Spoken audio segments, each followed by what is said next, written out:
Alhamdulillahi Rabbil Alamin. Mes très chers frères, avant toute chose, je m'excuse pour le retard.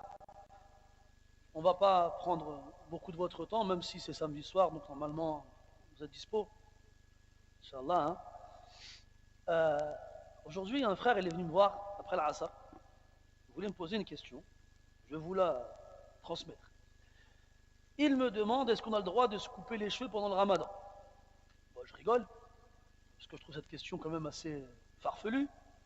Mais lui, il rigolait pas. Et je dis, mais pourquoi tu ne pourrais pas te couper les cheveux pendant le ramadan? Il me dit qu'un ami à lui a dit qu'on n'avait pas le droit de se couper les cheveux pendant le ramadan.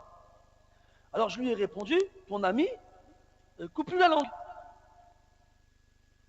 Mais en fait, vous savez ce qui est grave aujourd'hui, c'est que tout le monde croit qu'il a le droit de parler dans la religion d'Allah. Il a le droit de dire halal, il a le droit de dire haram, il a le droit de dire t'as le droit, il a le droit de dire t'as pas le droit.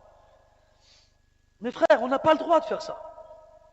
Parmi les plus grands péchés qui existent, comme Allah le dit dans le Coran, wa an taqulu ala Allahi ma la ta'lamun, et que vous disiez sur Allah ce que vous ne savez pas. Si tu ne sais pas, dis la adri.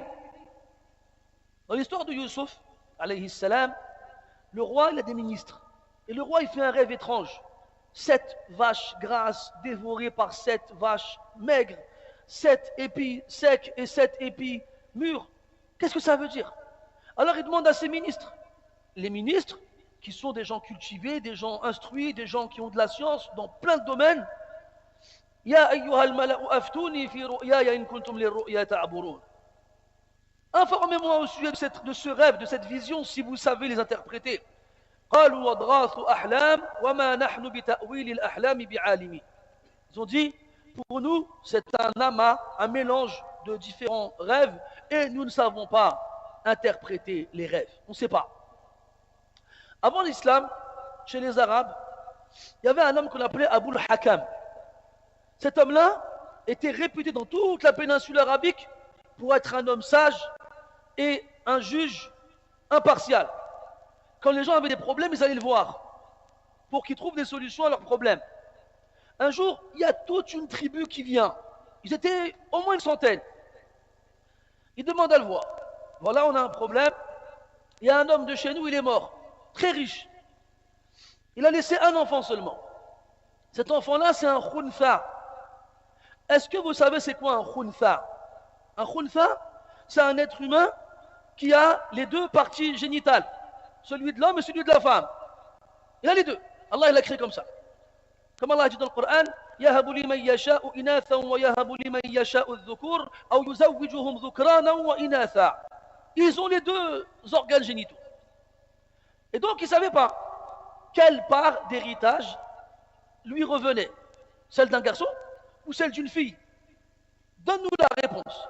Et là, Abul Hakam, il bug. Il dit là, franchement, cette question-là, je n'ai pas la réponse.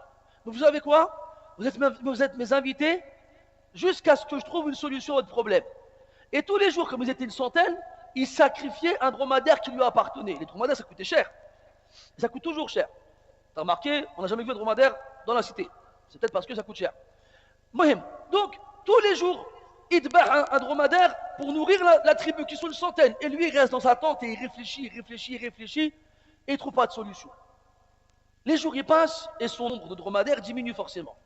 Cet homme-là avait une esclave, une jeune fille de 12-15 ans. Pendant qu'elle faisait le ménage dans sa tente, elle le regarde comme ça en train de se tirer les cheveux, de se faire des cheveux blancs, de perdre le sommeil et voir son capital de dromadaire diminuer à vue d'œil. Elle lui dit, mais pourquoi tu t'en fais autant pour des gens que tu ne connais même pas? Dis-leur, je ne sais pas, Ikhlas. Elle a dit, non, la réputation. Moi, les gens, ils me connaissent. Ils viennent me voir de partout pour que je trouve des solutions à leurs problèmes.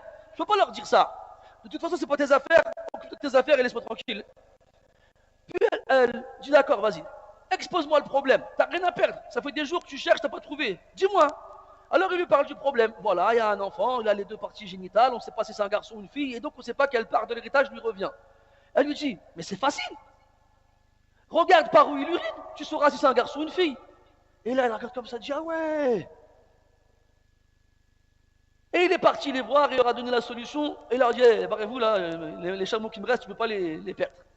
Et ils sont partis. Cette histoire-là, mes frères, pourquoi je vous la raconte?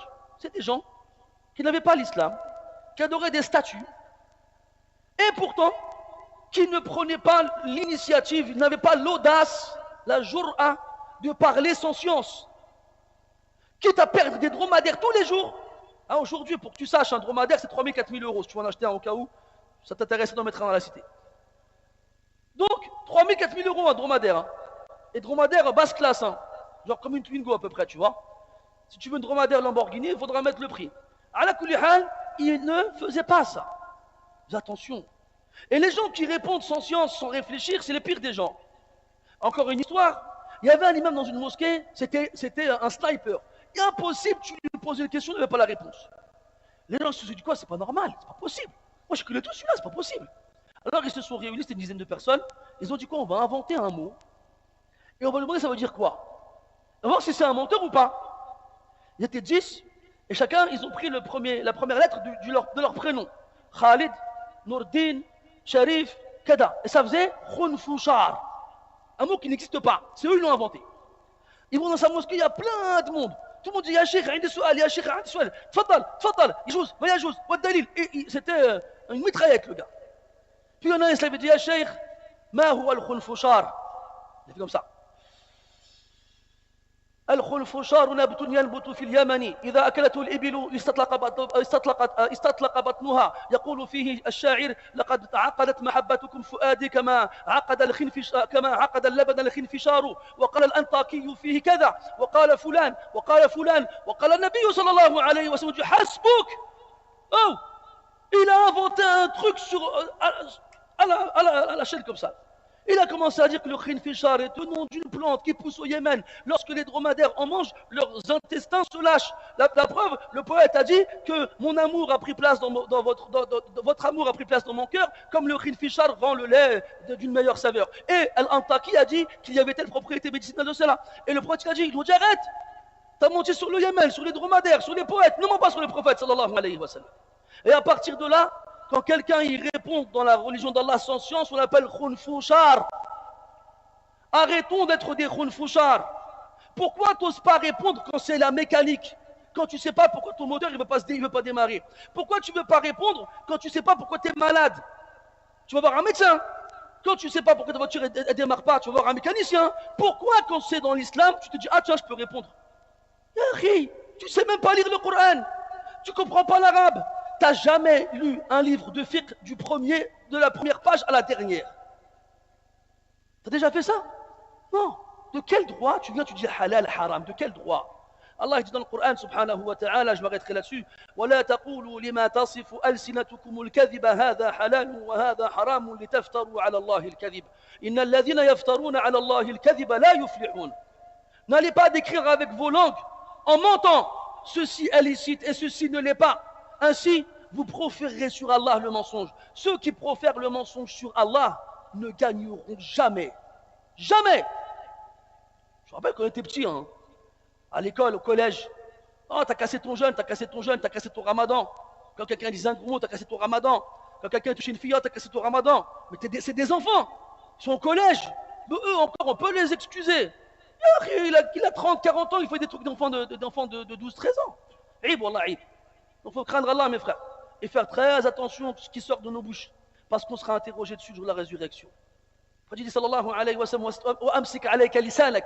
Il a dit à Mu'adh radiyallahu anhu, retiens ta langue. Mu'adh a dit, Ya Rasulallah, awa nahnu mu'akhaduna mimman natakallamu fih. Est-ce qu'on va être puni pour ce que nous disons? Il dit, fakilatka ummuka ya Mu'adh. Que ta mère te perde, Mu'adh. وَهَلْ يُكِبُّ النَّاسَ عَلَى وُجُوهِهِمْ أَوْ قَالَ عَلَى مَنَاخِرِهِمْ إِلَّا حَصَائِدُ أَلْسِنَتِهِمْ. Qu'est-ce qui fait plonger les gens en enfer sur leur visage, si ce n'est la récolte de leur langue? Wallahu a'lam. Et pour finir, je peux te couper les cheveux, il n'y a pas de problème. D'accord? Coupe-toi les cheveux, coupe-toi ce que tu veux, il n'y a pas de problème, ton jeûne il restera valide. Wallahu a'lam wa sallallahu ala nabiyyina Muhammadin wa ala alihi wa ashabihi ajma'in walhamdulillahi rabbil alamin wa barakallahu fikum.